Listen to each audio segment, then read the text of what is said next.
Hey everybody, Daryl Davey here with Oaken Hollow Games down in the game room, and I have some exciting news for you. We have our official first print of our Graveyard Smash cards in. They're still sealed, so I am going to do a live open. I've never done that on the stream before. We don't really have a lot that would necessitate that here on the stream anyways, but yes, I'm very excited. So before we cut into that, we are briefly back from camping. Most of my games aren't even on the shelf because they're still in the box and they're going to probably be heading back out anyways. So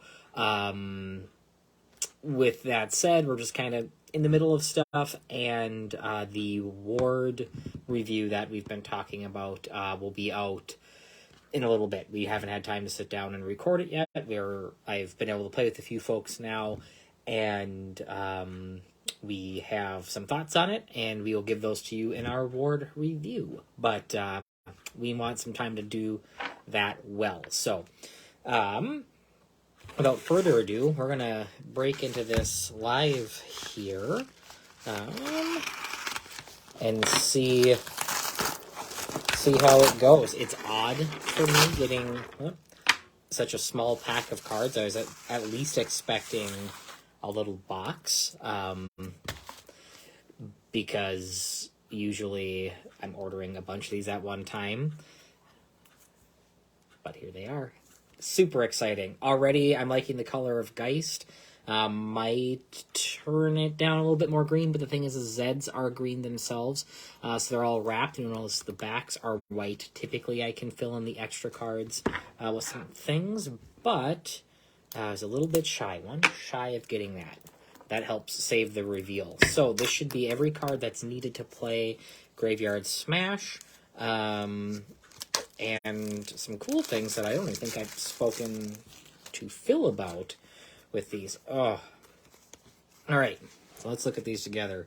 So you have our monster card, speed, health, powers. Now on these ones, now the powers is a new term, and it has phase and fly on there. And on the old cards, it would kind of explain how fly or phase or any of that stuff would work. I know for sure Krusty Ray did. On this guy, I do notice a little extra border of green around the edge. So that'll have to be fixed up before our next run. It doesn't look terrible. It actually kind of lines things up a bit more anyways. But that is a little bit of an image. So a big thing is about demos and playtesting is this is what you do. You look at your stuff first. You play them. You get them in other people's hands. And you find those little things. I don't want to... no game is going to be perfect upon release, period.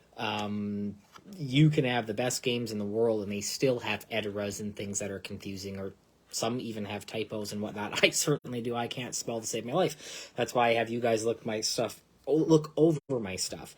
But we don't want to send intentionally inferior cards out to the public. So when I see something like that, even though it's kind of little, it's something I want to clean up before we get to the next one, which is why we do this small batch before releasing to the public. Anyways, the back looks pretty crisp, pretty sharp. We had one time gotten a set of cards that almost had this wax on them. I don't know what that was all about. All right, I'm going to break this off into the first. I'm not looking at them yet. I'm just going to look at the back, so you're looking at the front. You get some fan out. Oh, it's so cool to see the writing on these things. Let me check them out here. So we have Call to the Grave. Everything seems pretty legible. Move Through the Shadows. Ghostly Chains. Midnight Manifestation. Haunt. It's always such a joy to see these things actually on cards. Ooh, Quiet as the Grave looks very nice. Yes, Lucas, let's go indeed. They are looking sweet. Some new monster decks, Chilling Touch. Always fun. I wish it'd be too much work to get a little bit more light on there right now. Possess. So Geists is looking good. Let's just make double, triple check I've got enough. So with the monster card, each monster deck has 28 cards that they use to go around the world. For those of you who haven't played, they go around and they use a deck of cards to determine what they can do on each turn, and each monster is played a little bit differently. So if you play like Magic or other card games, certain things... hey, Melissa! They work differently. Like, some people are better at playing certain types of card games, and others are certain, like, styles within, like, Magic or whatever. So, each monster is unique in that way, so someone can find a monster that they like to use and they're good at, is really important to us, to have that flexibility or to try things out.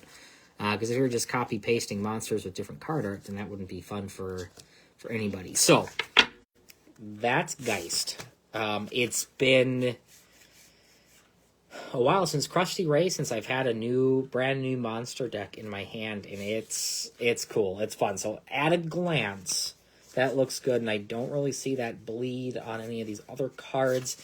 And now it's just some play tests to make sure that spelling and stuff is right. Let's check out our next batch of things, which is going to be Zed, the zombies. Now, this, again, for those folks... This is one of the main reasons. I will show you the card that I have later that goes into this. But the powers or they have on the bottom with Horde and Undead. There's some... It had just been too much card text on too small of a space to read in any sort of good way. I'm going to check out the backs. They all look good. I'll give you guys the first fan through. Oh, even looking in my camera, these look pretty nice. There's some callbacks to other card art through other games or other monsters. This is actually artwork no one's seen yet, because I wasn't sure if this card was going to make it in, and so when I was doing the original count, I didn't do any art for it because I wasn't sure, and then I decided that we do need it and looked over things right before I sent it off. And we're going to play test with these cards a few times before we order in the final batch to make sure they're good to go. They are looking sweet. Bite looks really, really cool. Consume. Yeah, these are making me happy. Sweet. Okay. Next up,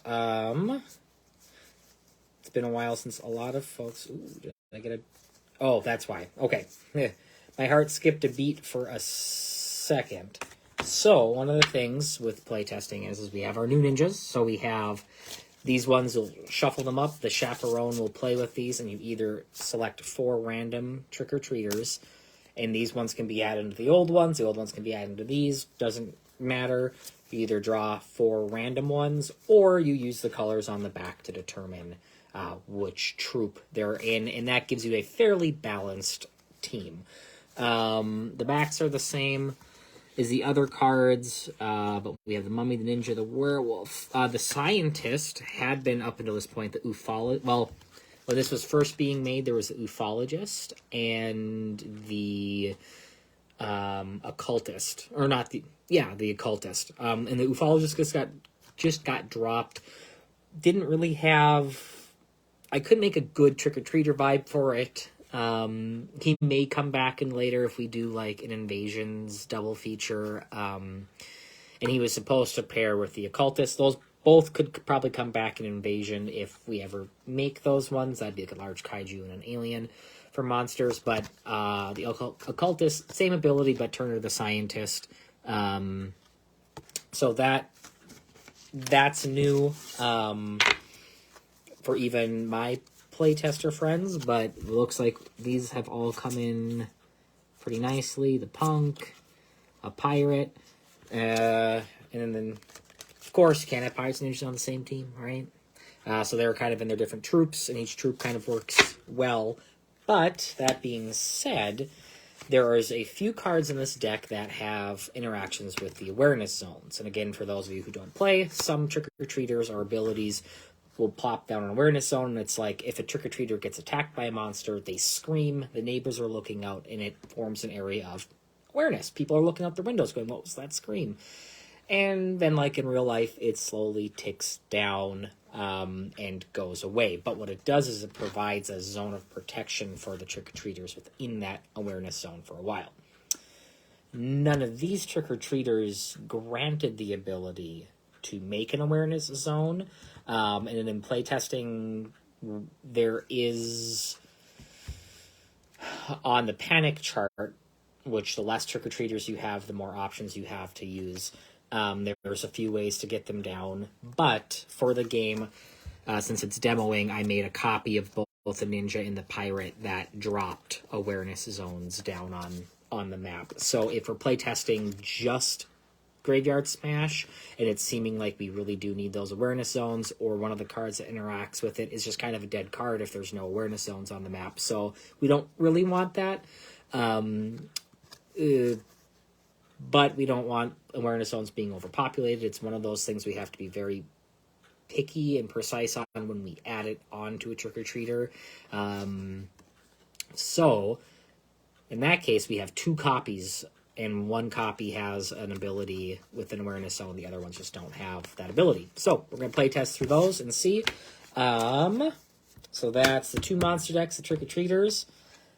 And with it comes new candy. So candy cards on the back look a little bit different.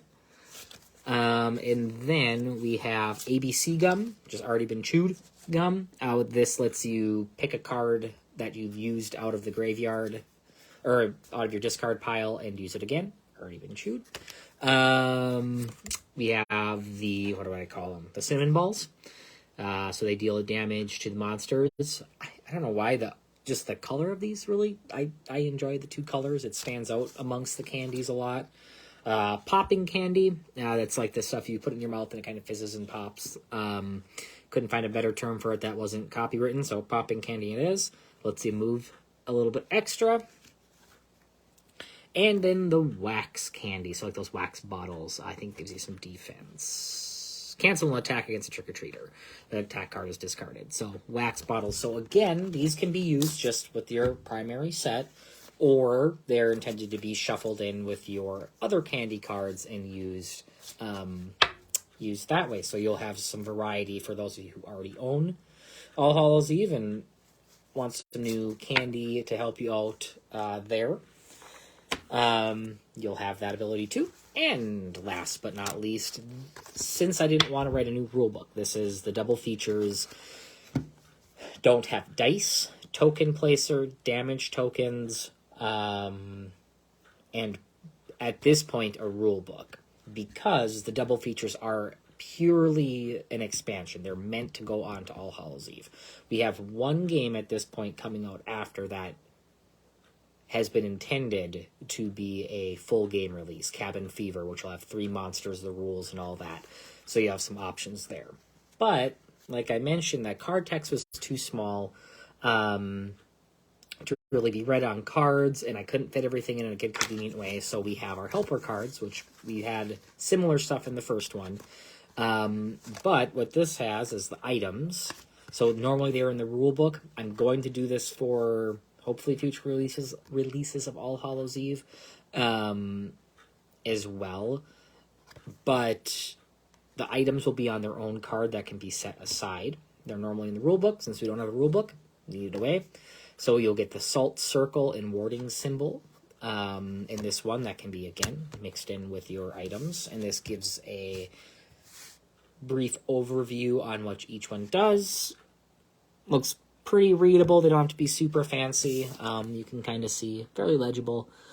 Items continued. Oh, this is the one I was testing out for the old one. So this is another items card for the first game. So this will come with it. That you can just throw right into your first game since you need it anyways. That's actually probably what I'll end up doing, is just printing this, and then there you go. Now your first game is more useful. And then powers, I have Horde, Undead, Fly, and Phase. The only power that's not listed on this card currently is Lurk. That is the only one that can use Lurk currently is Krusty Ray, and that's on his card anyways. Don't know if that one's going to be making it back anyways, so for the time being, I don't think I'll make another card. If I do, I'll add it on to this one, and then that'll just be expanded. But this is really nice. So you can get Horde, Undead, Flying Phase, all right there. And again, you can just, someone's like, hey, I need to know why you're shooting through a building. Well, here you go. This is, they can target their buildings. Here's the card. This is what Fly does, so on and so forth. So I have been so impatiently waiting for these cards to come, and we were coming back today from camping briefly for jobs and this and that, and before we were heading out, and lo and behold, we were able to get, it came in the mail today. It could have been up to another week yet. So we have Zed, we have Geist, yeah, the new trick-or-treaters, and it's always a little bit nerve-wracking when you first get something, if you're going to waste the money on it, their demo anyways, which is, why you don't go full in on anything before checking a demo out. I'll look at that line and see. I'll ask people and see if that's a big enough thing to change. Otherwise, I think these are good to go. That said, need to make sure ranges are on everything. Everything's still legible. There's no typos, anything weird. Maybe I put the wrong ability on the wrong card. It can happen, but I think everything looks pretty solid off the bat. So I can't wait to get these sleeved up and put into my main box. This is exciting. I'm very, very, very pumped for this. So, that said, no real big updates other than that. We will be getting a Ward card game review out shortly. I am not going to promise a time to anybody. With school and play starting up here, my evenings are going to be pretty tight, and I want to do that review justice, and it's not going to probably be a live review. I'll probably record it and then upload it just so it's a little nicer quality and stuff. So that will be coming eventually. Please take some time to answer the poll on the Facebook group. We have a question on what's coming next. There's a few things like Safety Shark and a few like Skater and the Monster Hunter and the Officer. Like those are ones that we're either not sure that are going to come out yet or require another set to be out first. There's ways around it, but I don't think it's the way we'd want to approach it if we don't have to. So go vote on which one you'd be interested in going, because these are going to go in their brand new box, their new home, and they're going to move out of their demo box because this game is very quickly coming to fruition to the point where we can get it out to the public. The goal is still October. Probably going to do a smaller batch than normal since you need to own the game before, but if you haven't received a copy of All Hallows Eve yet, please let me know, DM me, and we will make sure that you can buy that and get that on the way to you so you have it before Halloween. Yeah, I think that's about it. Very, very excited for this. I will keep you all posted, and keep tuned in the following days. There might be some cool stuff coming up. So thank you so much for stopping in. We will talk with you soon.